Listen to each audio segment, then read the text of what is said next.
샬롬, 우리 주 예수 그리스도께서 주시는 은혜와 평안이 함께하기를 기도하고 또 축복합니다. 오늘 함께 읽고 묵상할 말씀은 예레미야 6장 22절로부터 30절 말씀입니다. 제가 말씀을 읽어봅니다. 여호와께서 이와 같이 말씀하시되 보라, 한 민족이 북방에서 오며 큰 나라가 땅끝에서부터 떨쳐 일어나나니 그들은 활과 창을 잡았고 잔인하여 사랑이 없으며 그 목소리는 바다처럼 포효하는 소리라. 그들이 말을 타고 전사같이 다 대어를 벌리고 시온의 딸인 너를 치려 하느니라 하시도다. 우리가 그 소문을 들었으므로 손이 약하여졌고 고통이 우리를 잡았으므로 그 아픔이 해산하는 여인 같도다. 너희는 밭에도 나가지 말라, 길로도 다니지 말라. 원수의 칼이 있고 사방에 두려움이 있음이라. 딸 내 백성이 굵은 배를 두르고 재에서 구르며 독자를 이름같이 슬퍼하며 통곡할지어다. 멸망시킬 자가 갑자기 우리에게 올 것임이라. 내가 이미 너를 내 백성 중에 망대와 요새로 삼아 그들의 길을 알고 살피게 하였노라. 그들은 다 심히 반역한 자며 비방하며 돌아다니는 자며 그들은 녹과 철이며 다 사악한 자라. 풀무불을 맹렬히 불면 그 불에 납이 살라져서 단련하는 자의 일이 헛되게 되느니라. 이와 같이 악한 자가 제거되지 아니하나니 사람들이 그들을 내버린 은이라 부르게 될 것은 여호와께서 그들을 버렸음이니라. 아멘. 오늘 읽으신 이 말씀은 예레미야의 성전 설교 가운데 이제 마지막 부분입니다. 크게는 두 가지로 나눠볼 수가 있습니다. 한 가지는 22절부터 26절까지 지금 직면에 있는 현실, 아직 눈에 보여지진 않지만 곧 이루어질 현실을 예레미야가 다시 한번 반복해서 강조하고 있는 것입니다. 그리고 이제 27절부터 30절까지는 하나님께서 예레미야, 설교하는 예레미야 마음가운데 주신 감동, 격려라고도 말할 수가 있습니다. 그 말씀을 하고 계시는 것입니다. 예레미야가 이 설교를 할 때 과연 어떤 상황이었는가를 우리는 다시 한번 생각해 보아야 합니다. 지금 예레미야가 설교할 때에 요시야 왕에 의해서 막 종교 개혁이 일어나게 되어지고 잃어버렸던 땅들을 회복하게 되는 좋은 일들이 막 일어나고 있는데 그 성전 앞에서 예레미야가 실제 현실은 그렇지 않다. 지금 눈에 보이고 있는 이렇게 부흥하고 성장한 것처럼 보여지는 그 가운데 착각하지 말라. 근본이 바뀌지 않으면 변화될 수 없다. 그 바뀌지 않는 것 때문에 실제 현실은 어떤가? 이미 예레미야가 4장 23절에서 말한 것처럼 내가 땅을 본즉 혼돈하고 하늘에는 빛이 없으며 혼돈과 빛이 없는 암흑과 절망이 이들 앞에 놓여진 현실이라는 것입니다. 곧 다가온다는 것입니다. 태풍의 예보를 들었습니다. 그 태풍이 오기 전에 얼마나 날씨가 편안했습니까? 그런데 그 태풍이 몰아쳤을 때에 참으로 그 위력이 대단했습니다. 마찬가지입니다. 경고가 있습니다. 그 경고를 들었으면은 그 경보, 그 나팔 소리를 들었으면은 이들은 정말 자기의 마음부터 깨우치고 생각을 바꾸어서 변화된 행동을 했어야 했습니다. 나팔 소리의 경고를 듣지 않는 현실. 그 현실의 이유가 뭘까요? 단적으로 하나님을 아는 지식이 없어서입니다. 논리적으로다가 하나님이 어떤 분이다, 신학적으로 설명되지 않아서가 그런 것이 아니라 하나님 말씀을 통하여서 자기의 삶을 성찰하고 그 가운데에서 하나님이 원하신 것이 무엇인가를 찾아가려는 그 노력들이 없다라고 한다면은 자기의 현실과 자기가 생각하는 것과 실제로 다가오는 바벨론이라는 그 위협을 제대로 볼 수가 없는 것입니다. 하나님께서는 예레미야를 통해 계속 말씀하실 것입니다. 지금도 성전에서 모든 사람이 듣게 말씀하십니다. 그 현상, 바벨론의 침략으로 참혹하게 멸망이 되는 그 마지막 시기까지도 하나님은 말씀하실 것입니다. 근데 그 말씀을 자기 삶에 비추어서 생각을 해보지를 않습니다. 그냥 자신들이 바라보고 있는 성전, 사람들이 우아하고 아름답다고 말하는 하나님의 딸 같은 귀한 모습이 되어 있는 예루살렘 성전, 그 성전만을 바라보고 저 성전이 저렇게 아름다운 것이 여기 있는데 어떻게 우리가 그런 재앙을 당할 수 있는가? 예레미야, 당신의 설교는 잘못됐다고 말하는 것이 이 사람들의 생각이었을 것입니다. 하지만 사실은 뭡니까? 그 예루살렘 성은 벌받을 성이라는 것입니다. 그것이 누구의 말이었습니까? 하나님의 말이었습니다. 벌받는 이유, 오늘 예레미야 설교의 마지막 부분 가운데에서 분명하게 지적을 하고 있습니다. 그것은 그들이 사악함입니다. 28절 말씀 보게 되니까는 그들은 다 심히 반역한 자며 비방하며 돌아다니는 자며 그들은 녹과 철이며 다 사악한 자라라고 하나님께서 말씀을 하십니다. 벌을 받아야 되는 이유에 대해서 이미 예레미야가 성전 앞에서 설교할 때 분명히 지적하였습니다. 왜 벌을 받아야 되는가? 그들은 하나님의 인격, 하나님의 성품이 사라졌다는 것입니다. 아니, 헌시짝처럼 버려버렸다는 것입니다. 그래서 그들 가운데에는 정말로 착취와 폭력이 너무나 흔한 일상, 그것도 사악하게 자기의 욕심을 채우기 위해서, 자기의 욕망을 채우기 위해서 그런 일들을 너무나 쉽게 한다는 것입니다. 애국심을 강조합니다. 하지만 그런 사회 가운데에서 힘이 없는 사람들이 애국심을 발휘한다? 아무 쓸모도 없는 것이죠. 신앙심을 요구합니다. 아무 쓸모도 없는 것이죠.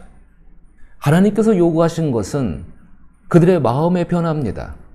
그 마음의 변화로 그 마음이 진실되게 변화되었다는 것을 정의를 행하고 공의를 행하고 평등을 행하고 자유자의 삶을 살게 해주고 그리고 회복시킴으로 말미암아서 그 마음이 진심이라는 것을 하나님 앞에 입증해야 한다는 것입니다. 그런데 이스라엘 백성들은 뜬구름없이 하나님께서 바벨론이라는 그 강한 세력 이전에 아수르의 세력으로 인하여서 하나님이 본보기를 보이셨는데 이스라엘 백성들은 그 하나님의 근본적인 마음을 생각하지 아니하고 뜬구름없이 가장 귀한 명품을 들고 와서 하나님 앞에 우리의 평화, 우리의 안전, 우리의 모험을 해달라고 또다시 요구하고 있는 것입니다. 하나님께서 원하신 것, 하나님을 기쁘게 하는 삶, 그것은 하나님의 인격을 닮아 하나님의 선을 행하는 삶입니다. 그 삶을 행하는 사람이 한 사람만으로 있다고 한다면 하나님은 그 나라를 지키신다고 약속하였습니다. 하나님을 기쁘시게 하는 삶 중에서 하나님께 제물을 드린다는 것, 이것만큼 쉬운 일도 없을 것입니다. 그러나 언제 그렇게 제물을 드리고 치성을 드리는 것이죠. 정성을 드리는 것이죠. 그러나 언제 그렇게 정성을 드리고 치성을 드리는 신앙은 언제 형식적인 종교로 변화될 수밖에 없고 하나님을 우상으로 만들 수밖에 없다는 것을 예레미야는 강조했습니다. 그리고 이제 오늘 말 가운데에서 정말 우리가 처해 있는 현실이 얼마나 참혹한 것인지를 다시 반복해서 이야기합니다. 22절부터 26절입니다.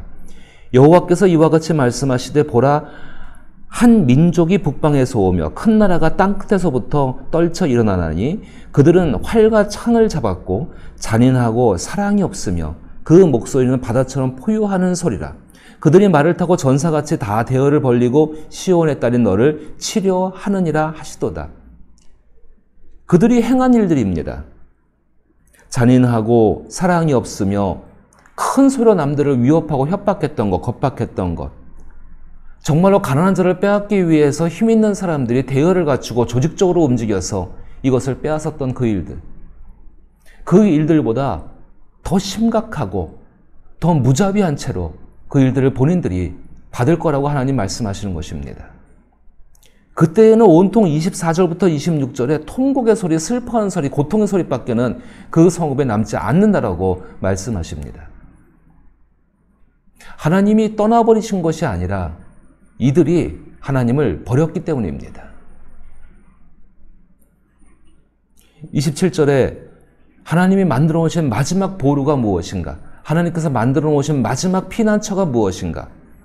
27절에 내가 이미 너를 내 백성 중에 망대와 요새로 삼아 그들의 길을 알고 살피게 하였노라. 이렇게 말씀하십니다. 예레미야입니다. 선지자입니다. 말씀입니다. 하나님 말씀으로 말미암아 돌아올 수 있는 길들을 알게 하셨고 그 길로 돌아오게 될 때에 하나님은 하나님의 능력으로 모든 것들을 회복시키십니다. 얼마나 이스라엘 백성들이 만들어 놓은 것이 허무한 것인지를 하나님께서 28절과 29절에 말씀하십니다. 그들은 다 심히 반역한 자며 비방하며 돌아다니는 자며 그들은 녹과 철이며 다 사악한 자라. 풀무불이 맹렬히 불면 그 불이 나비 살라져서 단련하는 자의 일이 헛되게 되느니라. 하나님께서 헛일을 하셨다고 말씀하고 계시는 것입니다. 그리고 예레미야에게 너도 나와 같이 헛일을 하게 될 거라 말합니다. 예레미야는 성전 앞에서 설교를 하면서 이스라엘 백성들이 받을 이 고통스러운 바벨론에 의해서 받는 이 모든 고난들도 자신도 받아야 되는 것을 알고 있었고 그 고통받는 민족들 속에 있어야 되는 것을 예레미야는 너무나 잘 알고 있습니다. 예레미야는 그 가운데에서 그들에게 정말 소수의 목소리로 외쳐야 했습니다. 그 모습이 이 땅에 오셨던 주 예수 그리스도의 모습이십니다. 사람들이 듣지를 않습니다. 사람들이 그 말씀을 싫어합니다. 그 중에 가장 싫어하는 사람이 자신들의 기득권을 가지고 있고 자신들의 세력을 유지할 수 있고 자신들이 누리고 있는 모든 것들 그리고 자신들이 소망하는 것을 이루어 줄 수 있는 자신들의 베이스 그것을 가지고 있는 유대 종교의 지도자들 그들입니다. 그것이 맹렬한 불 앞에서 녹아지면은 아무리 망치질을 해서 담금질을 한다고 할 수 있는 대장장이라도 액체가 된 것을 어떻게 하겠습니까? 할 수가 없다는 거죠. 30절 말씀에 사람들이 그들을 내버린 은이라 부르게 될 것은 여호와께서 그들을 버렸습니다. 하나님께서 분명한 당신의 마음을 예레미야에게 나타내십니다. 버렸다는 것은 완전히 폐기 처분했다는 것입니다. 그런데 하나님께서 마지막 여지를 한 가지 남겨놓으십니다. 사람들이 그들을 내버린 은이라 부르게 될 것은 이렇게 이야기하십니다. 은을 내버린다. 이게 무슨 의미일까요? 여기서 하나님께서 남겨놓으신 마지막 여지를 찾아볼 수가 있습니다. 옛날 어른분들은 주로 결혼식이라든지 사랑의 정표로 은가락지를 이렇게 교환들 많이 하셨다고 해요.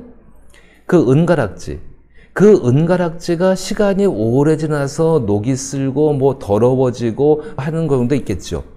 그런데 그 은가락지를 내버릴 때는 어떤 경우입니까? 그 은가락지를 자기 손에서 빼어서 그 은가락지를 마치 쓰레기처럼 버려야 할 때는 언제입니까? 그 사람 안에 있는 마지막 최소한의 기대조차도 사라졌을 때입니다.